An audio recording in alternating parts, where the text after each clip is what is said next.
Fala, meus amigos, começando mais um vídeo aqui no Canto Rubro Negro. Entrevista espetacular com Itamar Ferreira, preparador de goleiros do Vitória. Thiago, nosso repórter, conduziu a entrevista aqui, entrevista muito boa.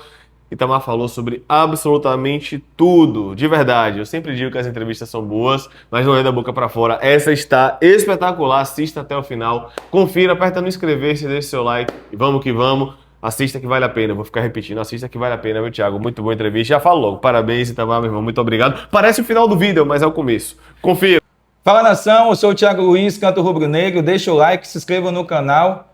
E hoje eu tô com esse cara aqui, né, o construtor de paredões, o preparador de goleiro Itamar Ferreira. Itamar, queria saber um pouco de você, né? Quem é o Itamar Ferreira? Como foi que o Itamar Ferreira começou aí na área de preparador de goleiros e como o Itamar chegou para ser o preparador de goleiros do Vitória? Salve nação, a galera aí do Canto Rubro Negro. Obrigado aqui pela essa oportunidade, né? Na verdade, comecei como treinador de goleiros em 2007, com o Carlos Amaral, quando ele me levou lá para o time de Ilhéus, né? O Colo-Colo. De lá eu fui para o Fluminense de Feira em 2009.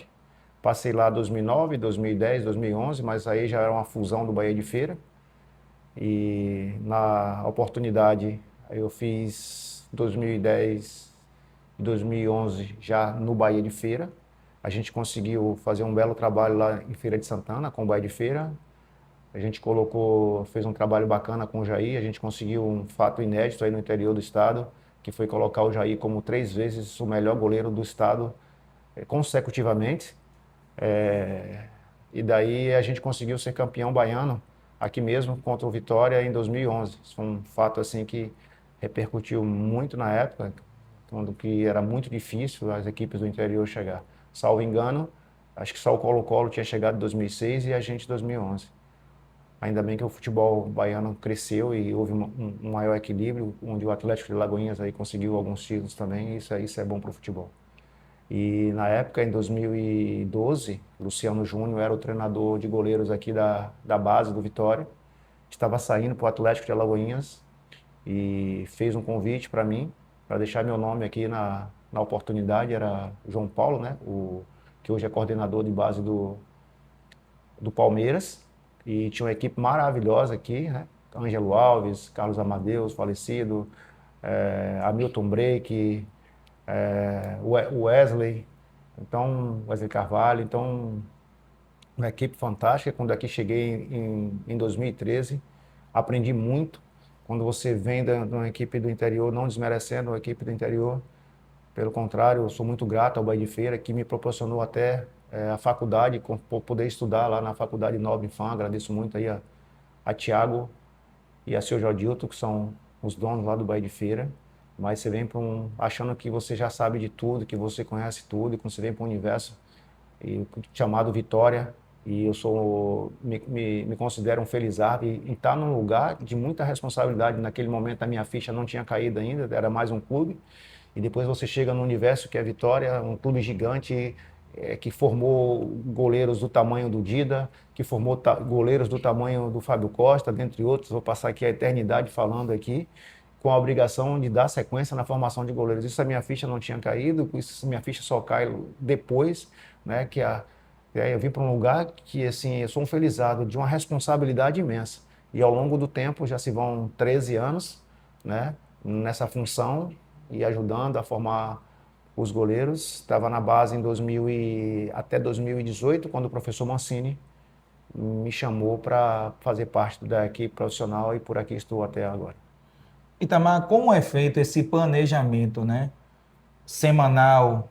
O que é que você explora mais dos goleiros? Eu sei que tem a parte física, tem a parte tática e tem a parte mental, que eu acho que é uma parte importantíssima, principalmente porque todos podem falhar, mas quando o goleiro falha, a responsabilidade é um pouco maior. Como é que você faz esse planejamento da semana para que os goleiros possam estar bem e performar bem nos jogos? Boa, bacana, pergunta bacana. Na verdade, assim, a gente partilha todos esses momentos que você falou, mas nós somos um ser está tudo englobado, né? Parte mental, parte física, né? Parte técnica, parte cognitiva. Então tá tudo como se fosse uma engrenagem. Eu parto de uma premissa, primeiro, que são os momentos do jogo, que a gente precisa entender os momentos do jogo, né, que são as organizações defensiva e ofensiva, a transição ofensiva e defensiva e as bolas paradas. A gente parte de um princípio, que é o princípio do jogo.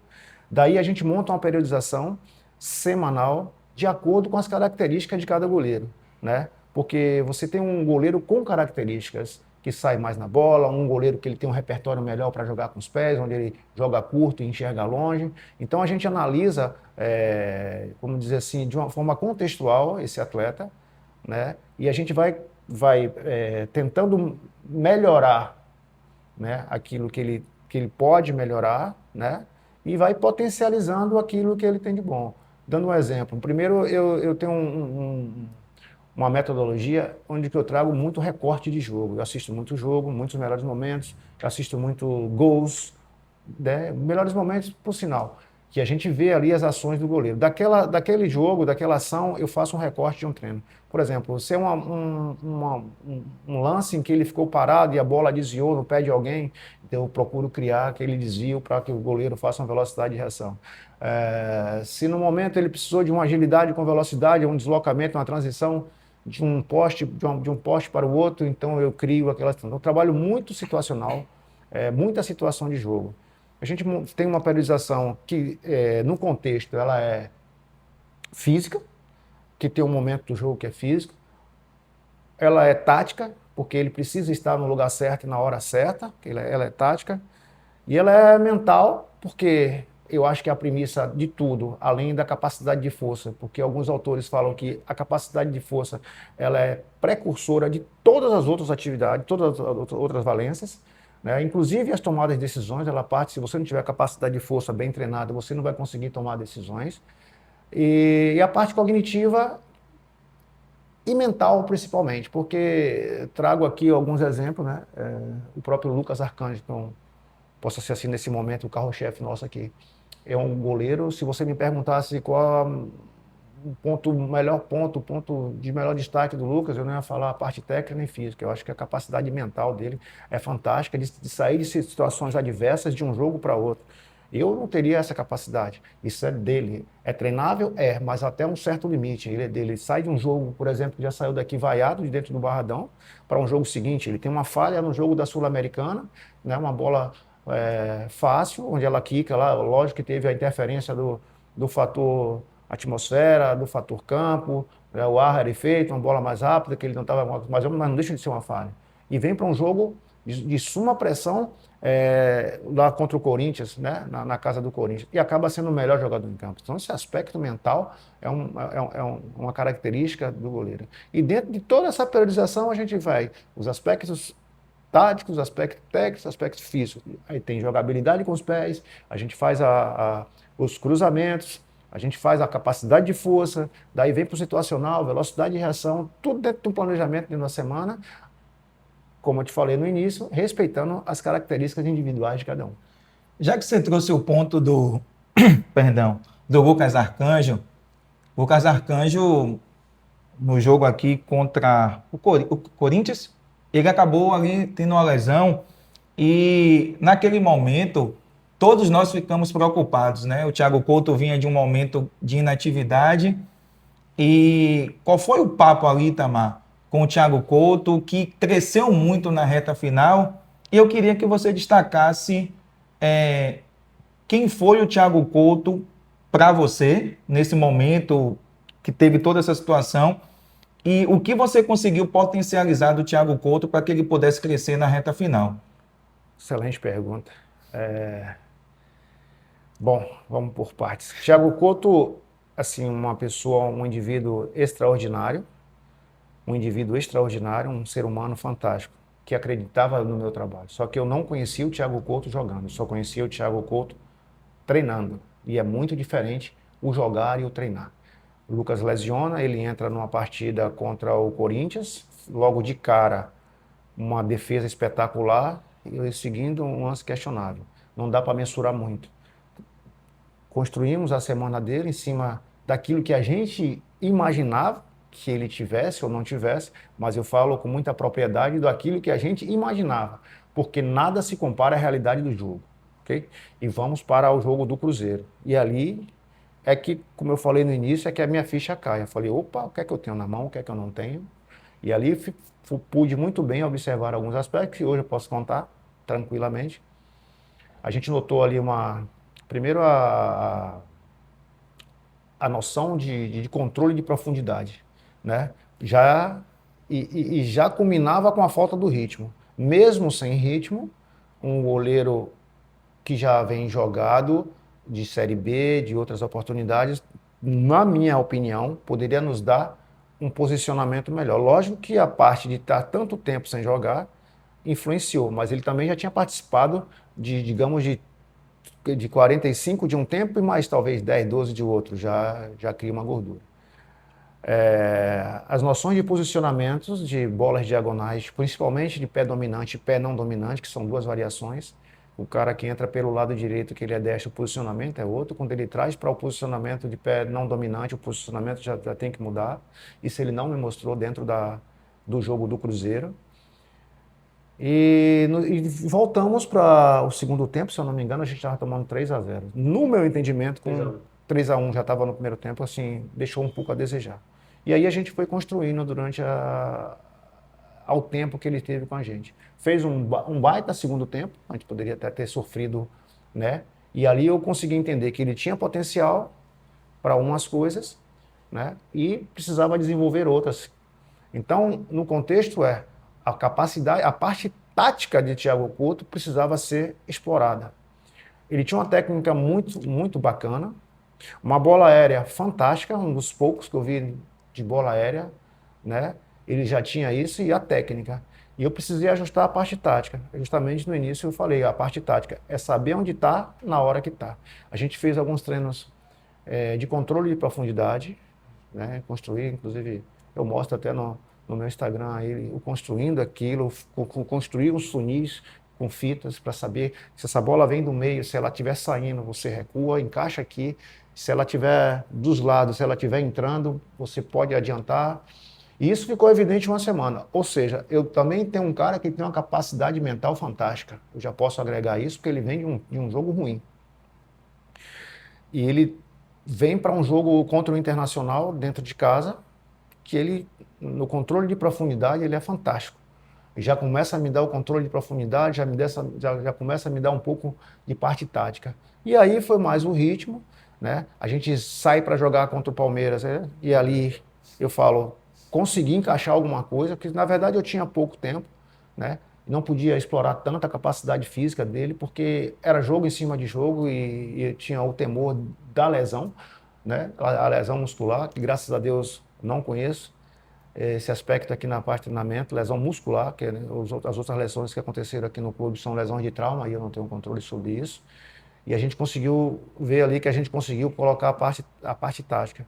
E daí em diante, com aquela atuação fantástica dele, com controle de profundidade, bolas aéreas lá dentro do Allianz Parque, chute de longa, chute de enfrentamento, eu fiquei assim muito feliz que o treinamento da semana pôde encaixar, ele ganhou a confiança, viemos para o jogo do Mirassol, outra bela partida, se eu não me engano, ele também foi eleito o melhor jogador em campo 2 vezes seguidas, e seguimos como é que eu posso falar? Com a felicidade, né? Um certo orgulho também de que o trabalho em pouco tempo deu tão grande resultado e está anotado lá para futuramente outros goleiros que assim possam vir no Vitória. Galera, eu tô nos bastidores aqui da entrevista, filmando e etc, dando olhada na câmera, mas acho que um dos pontos principais que a gente pode tirar disso que Itamar falou é o que a gente também fala muito no canto. Já pensou se você descarta por um erro? Já pensou se ninguém presta porque errou uma? Imagine, e a gente sempre fala isso daqui, futebol não é assim. Os erros vão acontecer. Exato. A questão é, você vai conseguir potencializar os pontos bons, você vai conseguir ajustar esses erros posteriormente, porque errar vai acontecer, os jogadores vão errar. Já pensou, Itamar, se Thiago Couto é descartado porque errou contra o Cruzeiro, como você mesmo falou, de fato, estava no Mineirão, estava no Allianz, estava em todos, na verdade, da reta final. E de fato ele foi fundamental no Allianz aqui contra o Mirassol também. Já pensou se a gente define quem é bom e quem não é por um jogo? Exato. Futebol não é assim, A né? gente tem que analisar contexto, né? Analisar contexto, potencialidade do indivíduo e trabalhar em cima. E aí que tem realmente eu aprendi muito com o Bernardinho, né? Se o atleta ele passar por mim e ele não melhorar, eu estou frustrado e a culpa é minha. Já falou do Lucas, mas a gente vai voltar ainda para falar do Lucas, tá? Tá bom. Falamos do Thiago. Eu quero saber do Gabriel. Gabriel aí está tendo essa oportunidade de ter mais jogos com a camisa do Vitória. Queria que você falasse um pouco dele nos treinamentos e como é a convivência dele com vocês ali no momento ali de treinamentos, fora do treinamento, como é o Gabriel? Bom, o Gabriel também é um cara fantástico. Aliás, eu dou muita sorte, né, de ter pessoas do bem. Ele é um cara do bem pra caramba, também acredita no trabalho.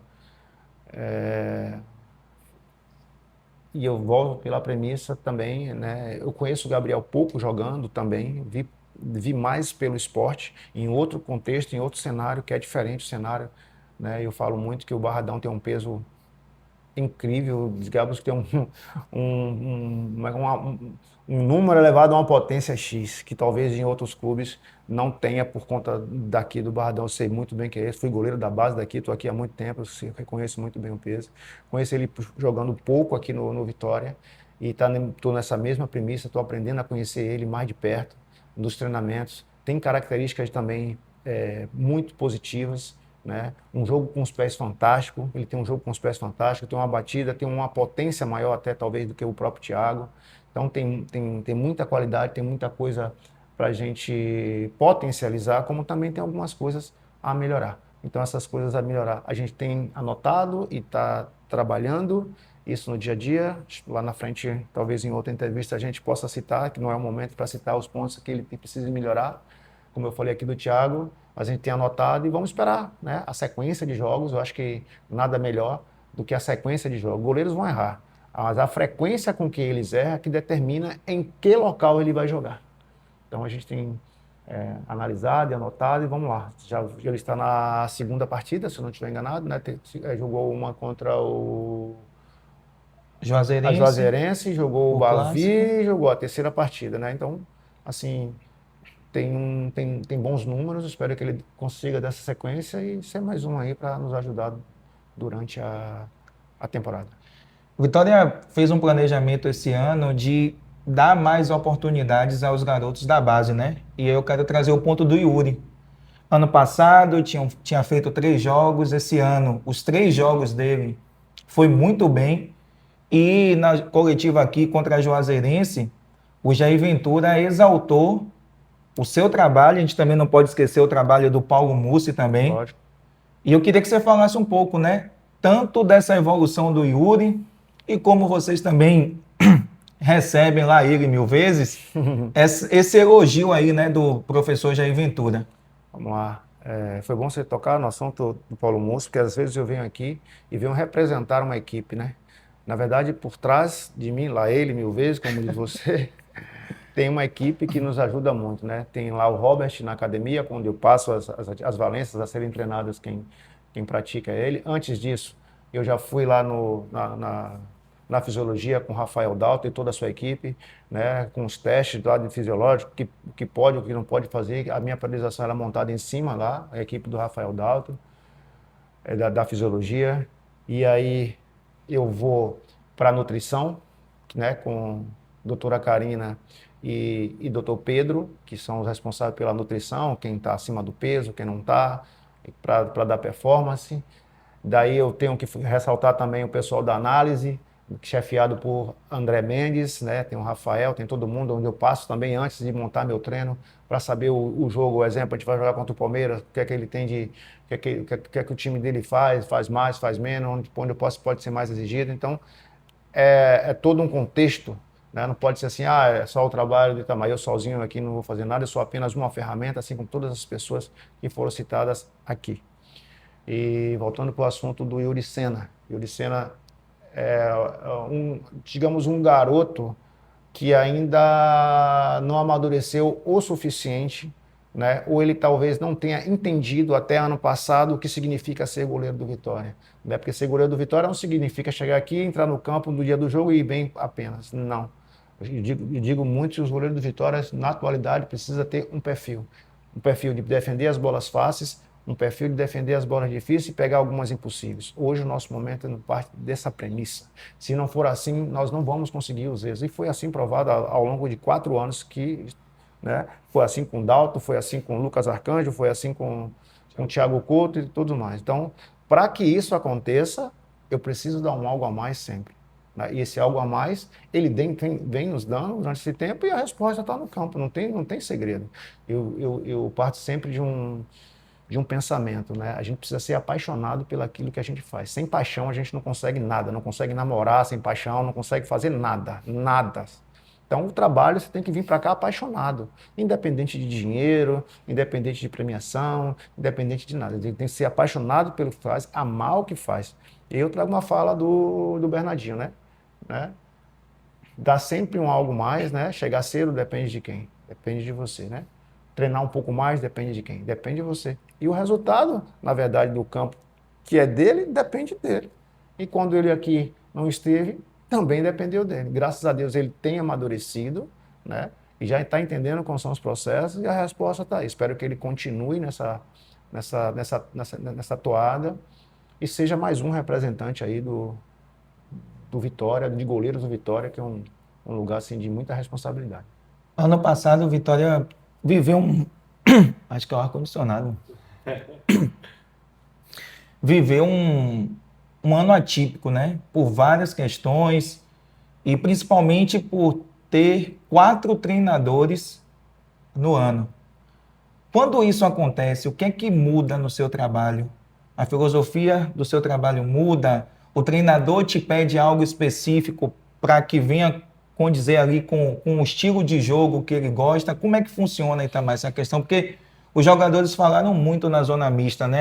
Tivemos 4 treinadores, então até o momento de a gente conseguir entender o que eles pedem, demora um pouco. Para o goleiro, como é que funciona? Bom, a nossa periodização ela continua da mesma forma, só que aí entra o plus, né? Assim como eu falei que os goleiros, cada um tem sua característica, cada treinador tem sua característica. A gente tinha o Carpini, que gostava muito da construção com os pés, a gente dava muita ênfase na construção com os pés.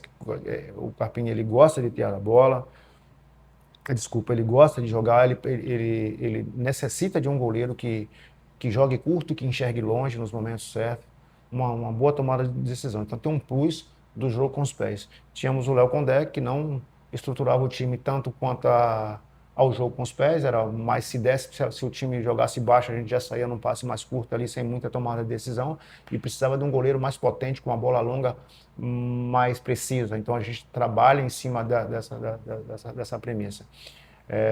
Viemos para o Carille, né? O Carille tinha um jogo mais equilibrado, tanto o jogo com os pés, mas dependendo da posição do adversário. E agora viemos com o Jair, que naquele momento a gente foi decidido que a gente tinha que correr pouco risco. Então a gente não ia construir. Mas já tínhamos tido uma conversa também que, assim como está, ele também gosta de um jogo posicionado, ele gosta da construção, tanto é que no jogo contra o Bahia pressionou, a gente tentava jogar com o jogo com os pés do Gabriel. Então, como você falou, cada jogador tem sua característica, bem como todo treinador tem sua característica, a gente tem que potencializar, de fato, alguma valência do nosso atleta. Pronto, aí a gente agora vai voltar para o Lucas Arcanjo. Como é que está o processo do Arcanjo? Tem previsão de começar já a treinar ali com o grupo? Qual o planejamento que está sendo feito aí para o Lucas Arcanjo? Bom, no primeiro momento, o pessoal da equipe médica e da equipe de saúde e performance tinha um tempo para março, né? E aí o Lucas foi evoluindo de forma extraordinária, que tiveram que fazer uma timeline diferente. Que é isso, reconstruir o processo de treinamento dele para mais cedo. Então, o Lucas foi para o campo, já participou da T1 comigo, já participou também da T2, que é um processo mais intenso, mais de forma controlada, sem um global. Nesse momento, ele passou pela primeira semana já de treinamentos globais, para que ele possa entender também mecanicamente e mentalmente as distâncias maiores, né? Ele tem que jogar em campo aberto, porque quando o atleta ele fica muito tempo sem jogar, muito tempo parado, essas distâncias ela tem como é que eu posso dizer, ela é refratária no cérebro em relação aos espaços, a hora que tem que ir, a hora que tem que não ir, o campo aberto ajuda muito. Está no processo do protocolo até o dia 3. Ele passa por essa semana que finaliza hoje, sábado. Na primeira semana, de fato, de T3, finaliza hoje a T3. Semana que vem, a partir de segunda-feira, ele entra já fora de transição, não está mais em transição, ele já entra com um grupo, fatalmente. Ele passa mais uma semana, seria a segunda semana de treino global de campo aberto.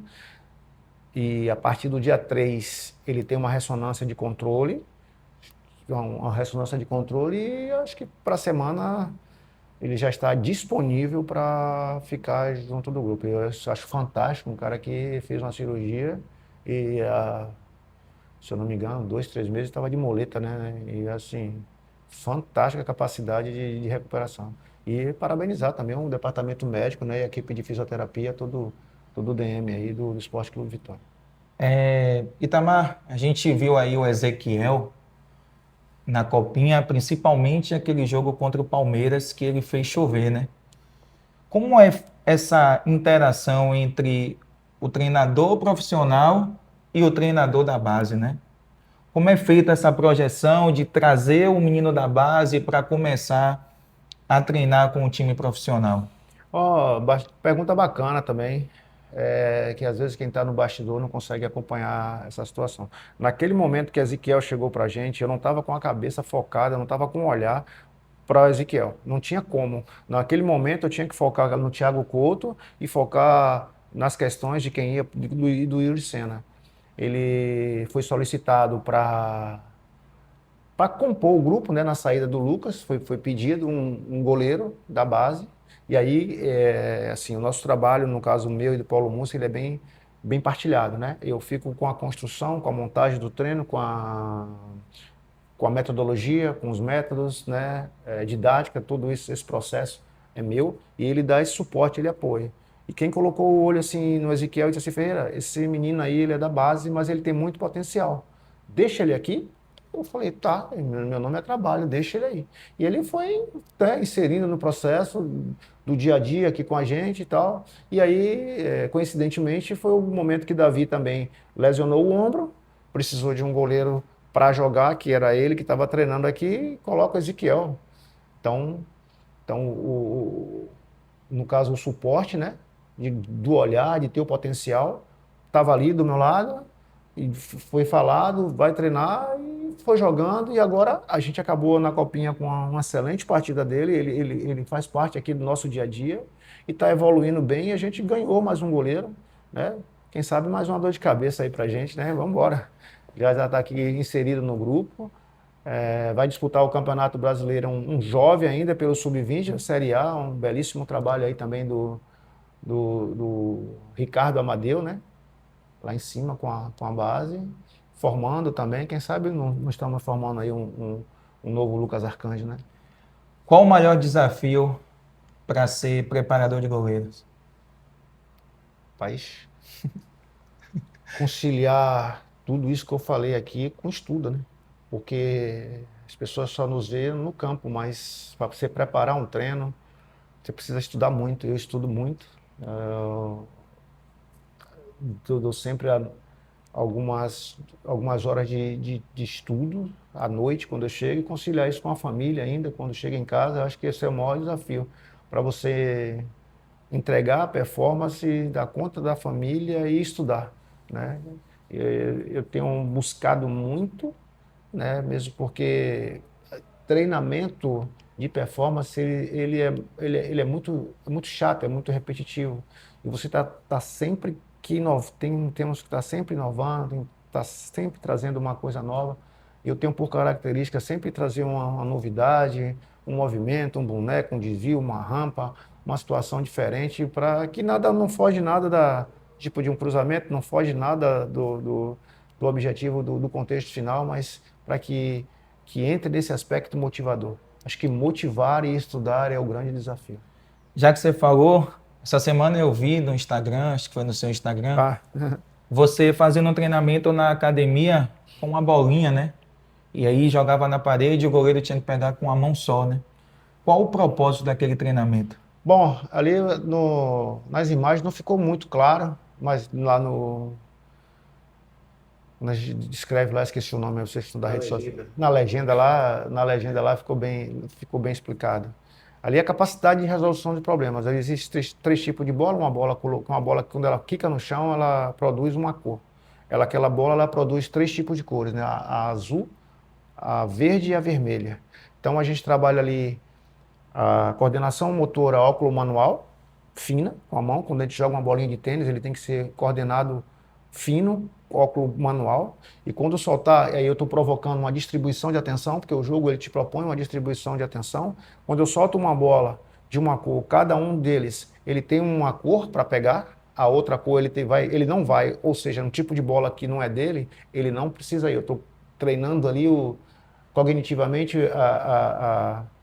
o controle inibitório. Ou seja, o que é isso, o controle inibitório? Quando o cara cruza uma bola, quando a bola pinga e está distante dele, esse estímulo é para não ir. Ele vai no estímulo que é dele, seria o da cor. Aí eu estou trabalhando ali velocidade de execução, velocidade de raciocínio, controle inibitório, velocidade de tomada de decisões, tudo em um aspecto dinâmico. O da parede são 3 cores e a gente tem 3 formas de pegar. A azul, quando ela quica na parede que vem azul, que ele recebe o estímulo, é mão direita. A vermelha seria mão esquerda e quando vem a verde ele tem que pôr as duas mãos. Então, muito rápido, um raciocínio muito rápido, a gente trabalha essa parte cognitiva do atleta também. Pronto. Para quem está assistindo, para quem vai assistir, eu acho que tem muita gente que vê o Lucas Arcanjo como, não só como um ídolo em campo e fora também, né? E eu vejo muita gente falando, pô, eu quero ser goleiro, eu quero um dia ser goleiro. Qual é o conselho e o recado que você passa aí para quem quer ser goleiro, Itamar? Caramba! Bom, primeiro tem que ter muita perseverança, né? Muita paixão, muito compromisso com aquilo que faz, dedicação,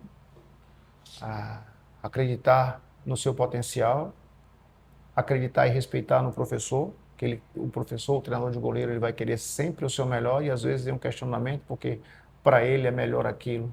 Mas a gente, eu acredito que todos nós que estamos aqui, a gente não faz aquilo que é bom para a gente, né? A gente faz aquilo que é preciso.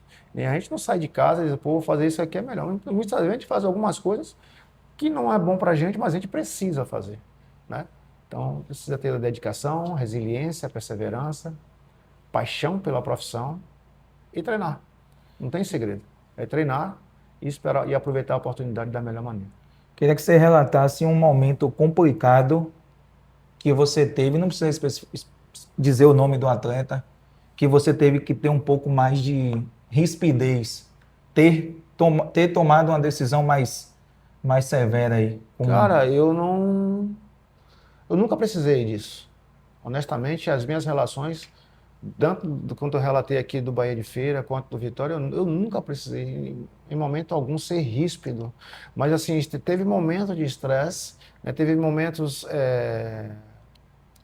do contexto do clube, dentro da competição, onde nós precisávamos de um pouco mais de atenção, de uma partida mais que a gente não podia perder. Isso eu trago aqui para a Série C, né, com o Dalton. Talvez aquele momento, talvez posso dizer que o momento mais tenso, em que a gente culminava numa competição ruim dentro da Série C, a gente não classificou, só entrou na última rodada contra o Brasil de Pelotas, a gente classificou ali, né?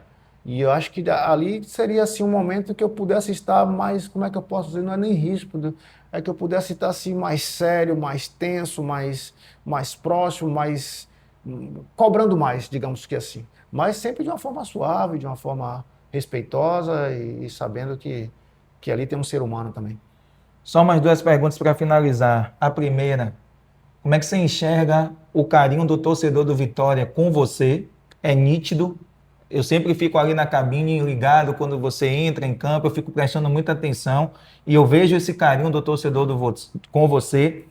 E a última, você já embala aí, deixando as suas considerações finais. Eu também já quero te agradecer, né, por isso, por receber aqui no Barradão, sempre solícito. Você é um cara, irmão, sensacional. Eu agradeço pelas palavras e com relação ao carinho da torcida do Vitória, sou muito grato, sou muito feliz, né? Como eu falei aqui, né?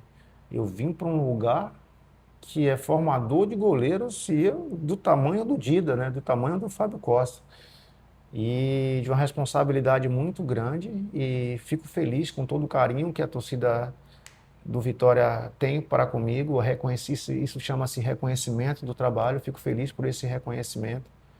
Quero dizer que também, assim, às vezes a ficha não cai, porque eu era torcedor de arquibancada do Vitória, ia para Fonte Nova, fazia parte da antiga Leões da Fiel, eu viajava em caravana, saía, matava a aula para ir assistir o jogo, dia de quarta-feira de noite, meu pai achando que eu estava na escola, não estava, chegava em casa de Alagoinha, de Feira de Santana, de madrugada, apanhava por conta disso, mas apanhava feliz também, a cara do torcedor do Vitória, né? E daí Deus me deu essa bênção de assistir os jogos sem precisar apanhar, né? E dentro do banco, do lado do campo. Espero que Deus me dê vida e saúde para que eu possa estar aqui por mais tempo, contribuindo com o meu time de coração, né? Até me arrepio, sou Vitória, estou todo arrepiado aqui. Quando eu falo do Vitória, eu sou Vitória, talvez eu sofro mais, eu vibro mais, estou ficando até emocionado com essa situação. Dar minha contribuição, né, sempre para o torcedor do Vitória, para que a gente possa sempre dar mais, para a gente possa sempre crescer, para a gente ganhar mais estrelas, até o dia que Deus quiser, né? Que nós somos aqui, tudo é pela honra e pela glória de nosso Senhor Jesus Cristo. E no futuro aí, a Deus pertence, digamos que daqui a muito tempo eu possa de novo estar sentado na arquibancada, feliz da vida e olhando para as estrelas. Espero botar mais umas estrelas dessa no escudo do Vitória e estou olhando para as estrelas e, pô, era um tempo bacana, a gente botei aquela e aquela. As outras 4 que tem mais lá, não foram eu, mas eu botei 2. Vamos ver que o Vitória consiga colocar ali mais umas 4, 5 estrelas e pelo menos eu consiga contribuir com 2, ele já está de bom tamanho. Te agradecer, Paulo Mussi. Você também faz parte desse processo aqui, você também é o parceiro dessa engrenagem. Você não está aqui presencialmente, fisicamente, mas eu também quero deixar o relato do seu belíssimo trabalho. Esse foi o Papo com Itamar Ferreira. Deixa o like, se inscreva no canal. Eu sou o Thiago Luiz, o repórter do Canto Rubro Negro.